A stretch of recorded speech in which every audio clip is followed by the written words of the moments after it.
My name is Casey Butcher, and I'd like to welcome you to the Mining Expo 2025, brought to you by RMB. All the major players are here. We're talking about the guys that finance, as well as the guys that supply capital equipment to get your project started. Mining Expo 2025, brought to you by RMB. This is where you want to be.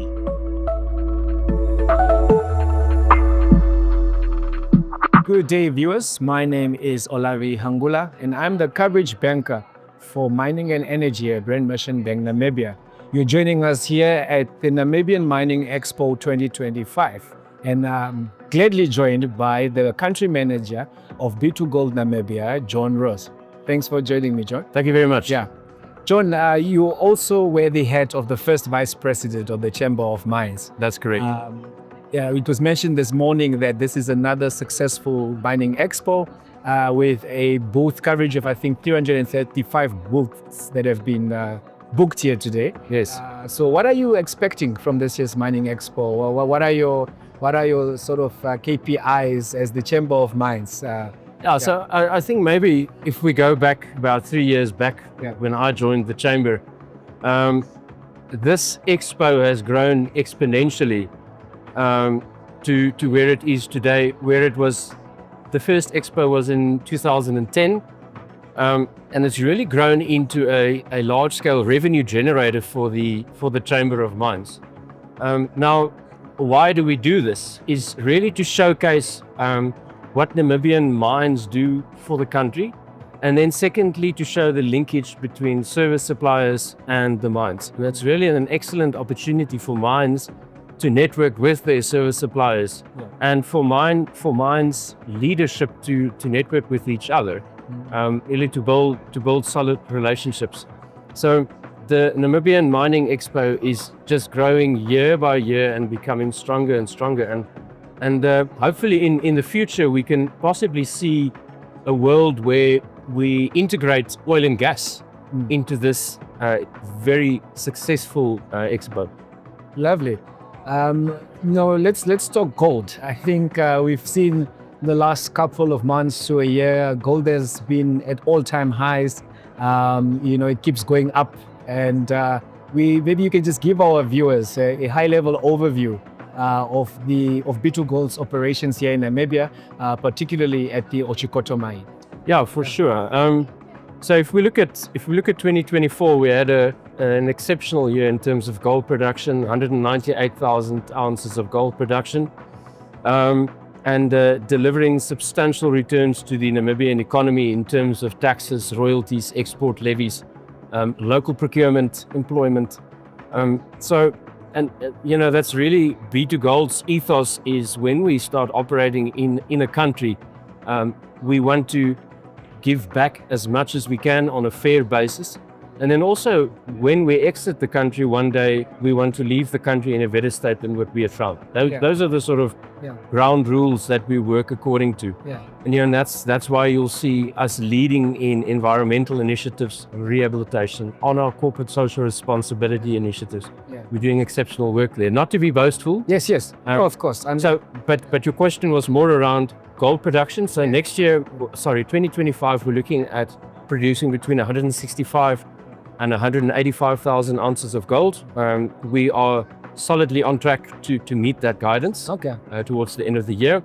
And given current gold prices sitting at around $3,300 to $3,400 an ounce, that means substantial returns to the Namibian economy, and of course to our shareholders. The production profile doesn't look as rosy. We of course are talking about transitioning our mine to becoming a fully fledged underground mine. Yes. As you may have seen with our booth, that sort of pixelates that. But we're looking forward to making a meaningful contribution to the Namibian economy into the future. Yes, and John, I must say, I'm one of the privileged few who had the opportunity to visit the mine.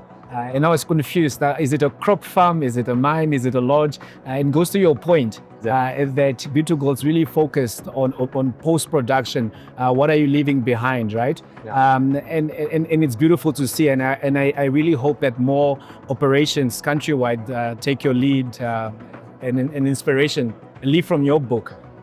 So You talk about transition, right? And we've been reading, it's been in the news for a year or two now that you've got this antelope deposit. I think it's anticipated that you're meant to announce FID Q3 this year. So perhaps you can just tell us about that. Is it still on track for antelope, or what's the latest? And what are the considerations around that decision? Yeah, absolutely. The antelope project is something that makes all of us very exciting. It's definitely the lifeline for the Otjikoto mine and the future for us. Yeah. In terms of the investment decision, yes, we are on track to make a decision in Q3. We are still busy with some technical studies on it. We're going through the financial analysis again, to see what the type of returns, what the returns look like. But we are more focused on the permitting side of things now, because from a financial perspective, it does look very robust and positive for us. Okay.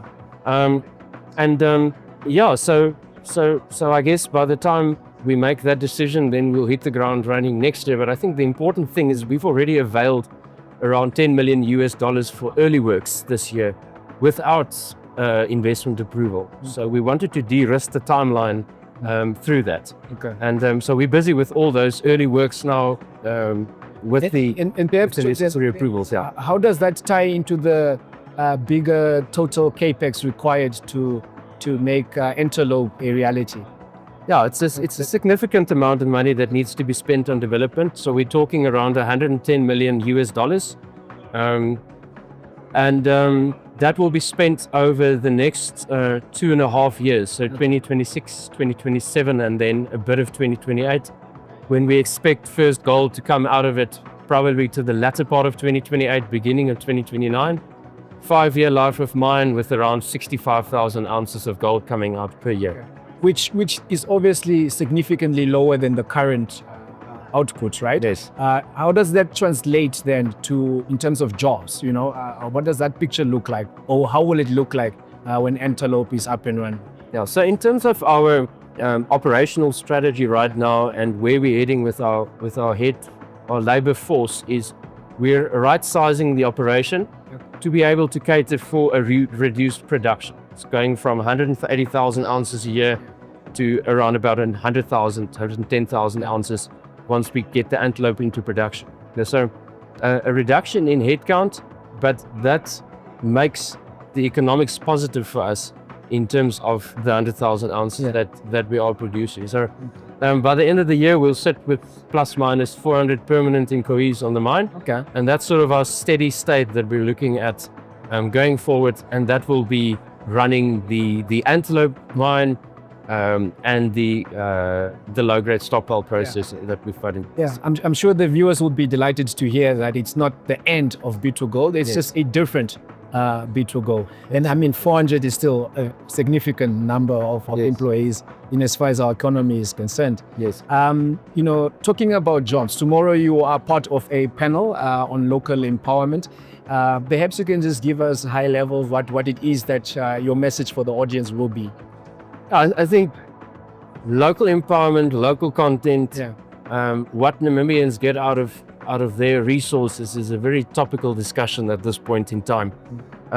Our focus on the local content and local empowerment is going to be around how much do we spend in Namibia of our total spend. So for Otjikoto, 63% of our total procurement goes locally, and that's sort of the benchmark in the industry as well. When we talk about employment, we have got 99% Namibians working on our mine. That is the type of statistic you'll be seeing going through 2032, which is our life of mine. Okay. And if you look at the other operations, Rossing, Husab, those guys have the same type of statistics. So I think the false information is out there that mines in Namibia are being run by foreigners. Yeah. That is so far removed from the truth. Reality. I'm the country manager of B2Gold Namibia. I'm a Namibian, born and bred. I left the country to get some experience, and I came back. And a lot of the other operations are being headed up by Namibians. So it's really getting the message out there to say, what are we doing for Namibians? How are we empowering our small, medium enterprises? You know, Yeah. how much money are we investing into building new businesses, sustainable businesses for these small guys? Yeah. That's the type of message we want to get out tomorrow. Wonderful. Well, I'm sure myself and others look forward to joining you as an audience member tomorrow. And I thank you so much for your time. I appreciate it. It was a wonderful talk. Great. Thank you. Thank you very much. Cheers. Cheers.